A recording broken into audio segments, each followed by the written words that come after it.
আসসালামু আলাইকুম সম্মানিত দর্শক। আশা করি দেশের বর্তমান এই পরিস্থিতিতে আপনারা সবাই নিজেদের মতো করে ভালো আছেন। আজ আমি আপনাদের সাথে এমন একটা বিষয় নিয়ে বিস্তারিত আলাপ করতে চাই, যা আমাদের দেশের বর্তমান সময়ে সাধারণ মানুষের জীবন থেকে শুরু করে আমি মনে করি একদম নীতি নির্ধারক পর্যায় পর্যন্ত সবার জন্যই ভীষণ গুরুত্বপূর্ণ। আপনারা নিশ্চয়ই সাম্প্রতিক সময়ে বিভিন্ন সংবাদ মাধ্যমে দেখেছেন ভারত এবং মার্কিন যুক্তরাষ্ট্রের মধ্যে এক বড় ধরনের বাণিজ্যিক সমঝোতা হয়েছে। এখানে ডোনাল্ড ট্রাম্প আর নরেন্দ্র মোদীর মধ্যকার এই আলাপ আলোচনা শুধু দুই দেশের বিষয় নয়, বরং আমি মনে করি এটা পুরো দক্ষিণ এশিয়া, বিশেষ করে আমাদের বাংলাদেশের জন্য এক বিশাল বার্তা কিন্তু বয়ে আনছে। দেখুন, গত কয়েক বছর ধরে আমরা দেখছি যে ওয়াশিংটন আর দিল্লির মধ্যে একটা মনস্তাত্ত্বিক লড়াই চলছিল শুল্ক আরোপ নিয়ে। এক ধরনের ঠান্ডা লড়াই কিন্তু আমরা দুই দেশের মধ্যে লক্ষ্য করেছি। কিন্তু গত কয়েকদিনে পরিস্থিতি খুব দ্রুত বদলে গেছে। ট্রাম্প তার সোশ্যাল মিডিয়ায় ঘোষণা করেছেন ভারতের উপর আরোপিত যে বাড়তি শুল্ক ছিল তা বর্তমান সময়ে তিনি কমিয়ে আনছেন। 18% নামিয়ে আনার এই সিদ্ধান্তটা কিন্তু অনেক বড় একটা ঘটনা। কারণ এতদিন আমেরিকার বাজারে ভারতীয় পণ্যের উপর আমরা জানি যে প্রায় 50% পর্যন্ত শুল্ক ছিল। এর অর্ধেক ছিল সাধারণ বাণিজ্য শুল্ক, আর বাকিটা ছিল মূলত রাশিয়ার কাছ থেকে ভারতের তেল কেনার জরিমানা হিসাবে। কিন্তু বর্তমান সময়ে এসে ট্রাম্প বলছেন ভারত নাকি রাশিয়ার কাছ থেকে তেল কেনা কমিয়ে দিয়ে আমেরিকা আর ভেনেজুয়েলা থেকে তেল কিনবে। দেখুন, এটা যদি সত্যি হয় তবে বৈশ্বিক ভূ রাজনীতিতে আমি মনে করি এক বিশাল মেরুকরণ হতে যাচ্ছে। এখন প্রশ্ন আসতে পারে, এই যে ভারত আর আমেরিকার মাখামাখি, এতে আসলে আমাদের বাংলাদেশের কি লাভ বা কি ক্ষতি?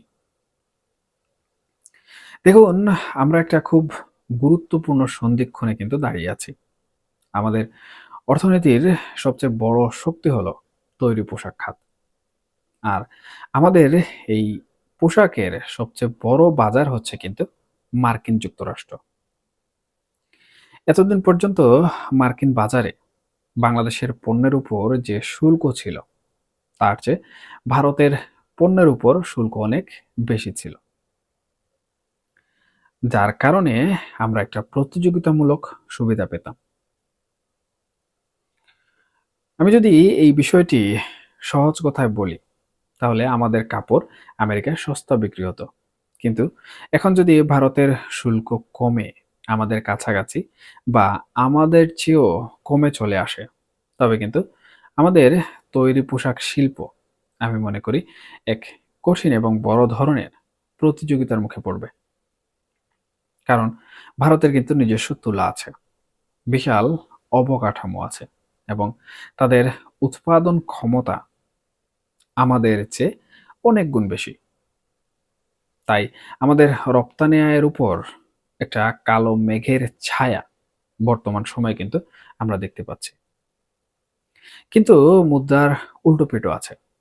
আমরা যদি ভূ রাজনীতির দিকে তাকাই, তবে দেখব যে গত ১-১.৫ বছর ধরে বাংলাদেশ ইস্যুতে দিল্লি আর ওয়াশিংটনের মধ্যে এক ধরনের বিশাল মতপার্থক্য কিন্তু বিদ্যমান ছিল। আমরা সাধারণ মানুষ হিসাবে এটা অনুভব করেছি। দক্ষিণ এশিয়ায় ভারত যা চায়, আমেরিকা হয়তো ঠিক তার উল্টোটা চাইছিল এতদিন। এই যে দুই বড় শক্তির রশি টানাটানি, এর মাঝখানে পড়ে আমাদের দেশের অভ্যন্তরীণ রাজনীতিতেও কিন্তু একটা অস্থিরতা কাজ করছিল।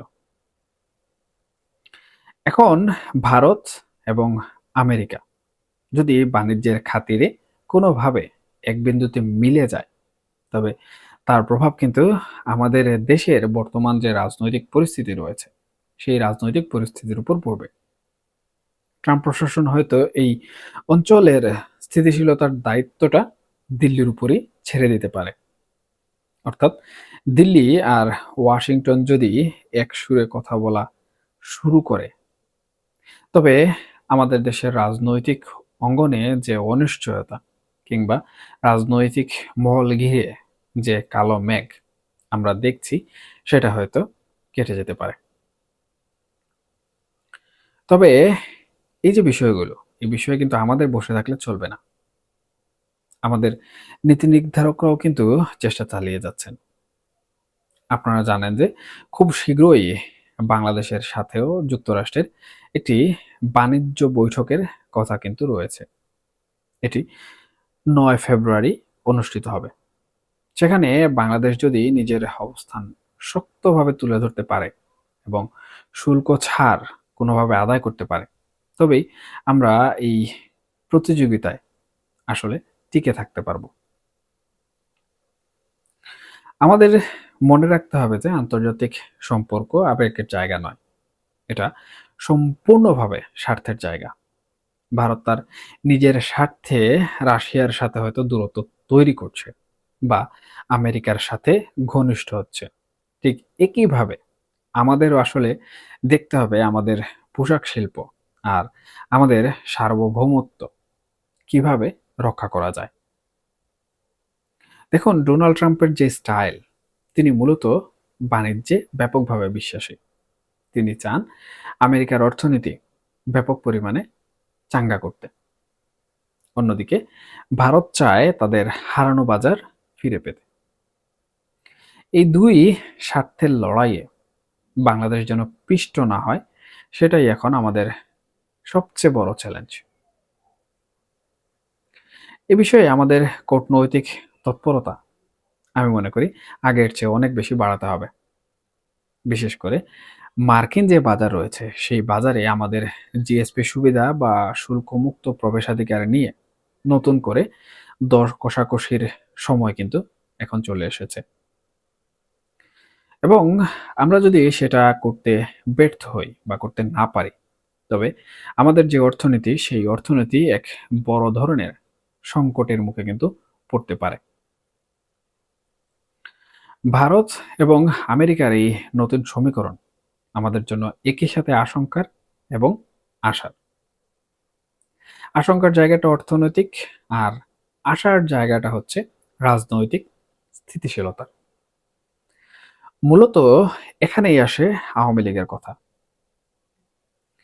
দেখুন, আওয়ামী লীগ বর্তমান সময়ে কিন্তু নির্বাসিত। শেখ হাসিনা সহ ভাগা ভাগা আওয়ামী লীগের নেতারা ভারতে পলাতক। সেই হিসাবে বর্তমান সময়ে আমরা দেখছি ভারত যেহেতু আমেরিকার সাথে বাণিজ্য বিষয় নিয়ে দ্বন্দ্বের মধ্যে রয়েছে, সেই হিসাবে তাদের মধ্যে কিন্তু বাংলাদেশের নীতি নিয়ে মতপার্থক্য দেখা দিচ্ছে।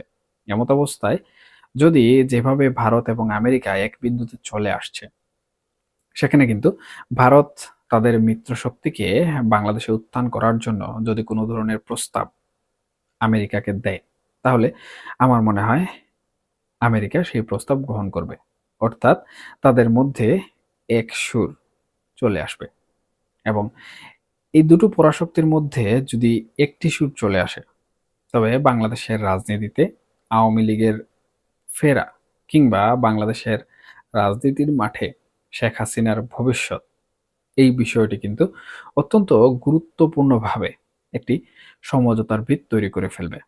এবং ভারত যা চাইবে কিংবা ভারত যে ধরনের নীতি নির্ধারণ করবে, সেটি আমার মনে হয় মার্কিন প্রশাসন কিংবা ডোনাল্ড ট্রাম্প প্রশাসন মেনে নিতে অনেকটা বাধ্যই হবে। এখনকার মতো এ পর্যন্তই। সবাই ভালো থাকবেন, সুস্থ থাকবেন এবং অবশ্যই নিরাপদে থাকবেন। আল্লাহ হাফেজ।